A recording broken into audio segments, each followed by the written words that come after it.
Welcome back to another video, and today we will try to optimize our metrics task with using list comprehension.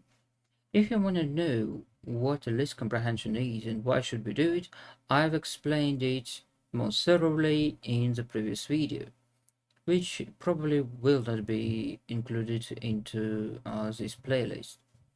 But look at this cumbersome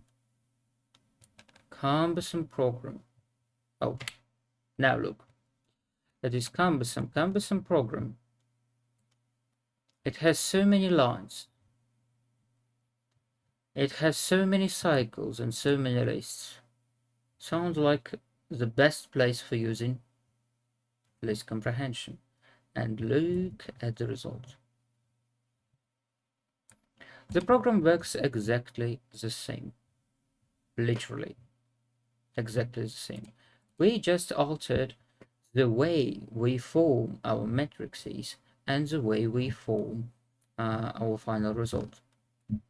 So, also I made some improvements in this part, right? So we don't need now any extensional variable. And look at here. Now it takes us only one line to make up the line of the matrix, while in the previous version it would take us this much. Basically, this is the only improvement I made. But when it comes to such things as addition, substitution, and multiplication, saves a lot of time. What do we do here? In this part, we make wrapped cascade cycles. What do we do now instead of it? One line.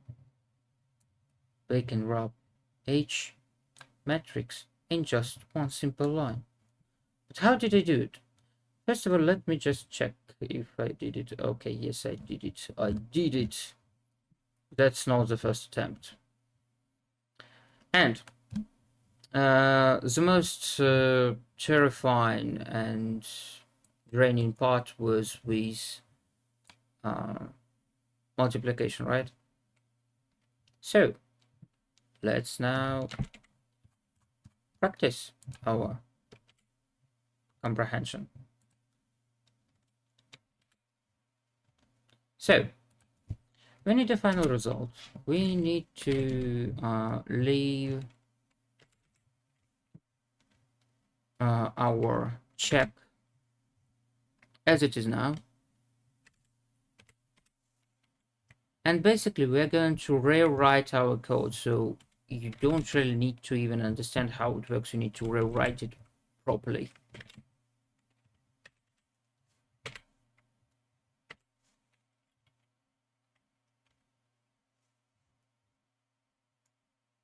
No. M2. Yeah, if you are me, even this can be a little bit difficult. So we start from the inner part, right? From this inner part. We make our result variable, which is going to be our list comprehension. Now let's do that. Basically, what is it? It is a sum, right? It is a sum of what? Of multiplication of this to this.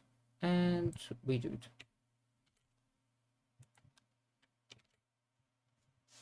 But that is only one thing. We need to make it iterable, right? Let's make it iterable. There is nothing simpler. With one more wrapped list comprehension. No, that's too much. This is going to be the element for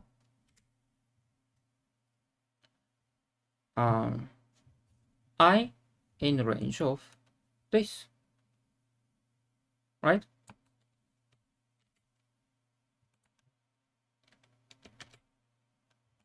And now we have it. But that's not what we need. This is just one, only one element. We need to make up a line. And we need to make a line, making it iterable, right? So it's another list. For what? For m in range.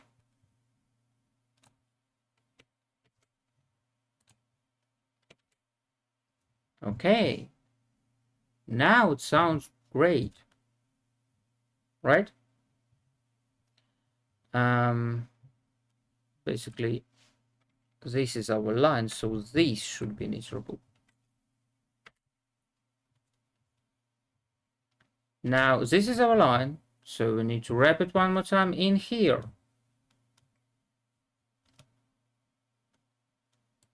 I'll just copy that like this. And now, if we did everything correctly, we can check it. Let's make up some test matrices. Using our list comprehensions, of course. I'm a big fan since now. So, yeah. Element for element in range. 10.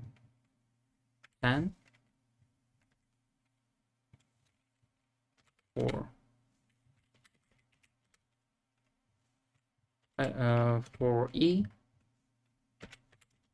in range 10. Let's make it squared so that not to confuse even more. Now, second thing, second matrix. Let's make it like this to make it a little bit more interesting.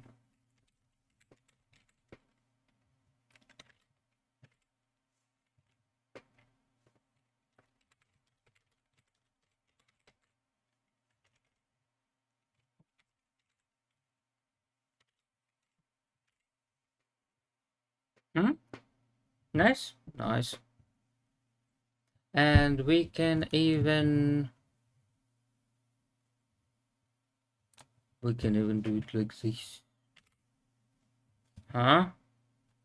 And we can even do it like this.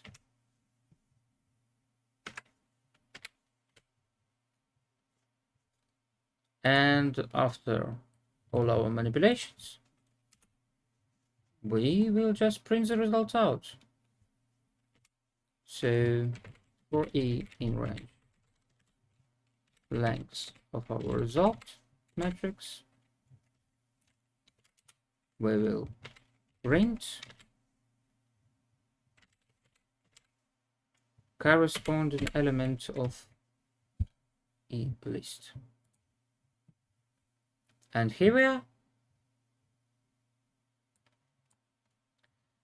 So list comprehension is an extremely wonderful solution. It can help you with, like, on the daily basis if you are a Python developer. And as far as I know, list comprehension is just a must for all Python developers. And now I understand why.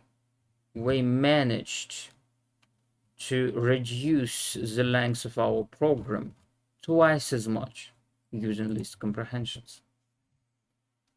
So, according to the plans for the channel, we have 3 tasks left when it comes to data structures part. Number 8, make up a program for filtering the list with the condition. Number 9, make up a simple database of students using dictionaries. Using a dictionary, actually, it says here. And number 10, make up a program for processing JSON data. I looked through the course and I found out that we are going to read about how to work with JSON data later. So I'm gonna skip the task number 10 and I'm gonna publish my solutions for number 8 and number 9 this week. And then we will go directly to functions and object-oriented programming. So, thank you very much for watching my videos. I found out that some of you even do. Wow. It was supposed like a journal mostly, but now I don't even know. I would really like you to leave some comments or some critique for my methods so that I could improve myself as well. And don't forget that even if you are a dabbler, if you keep pushing on a daily basis and work hard in pursuit of your dream, you will get wonderful results. You just need some patience. So, thank you very much. Have a nice day.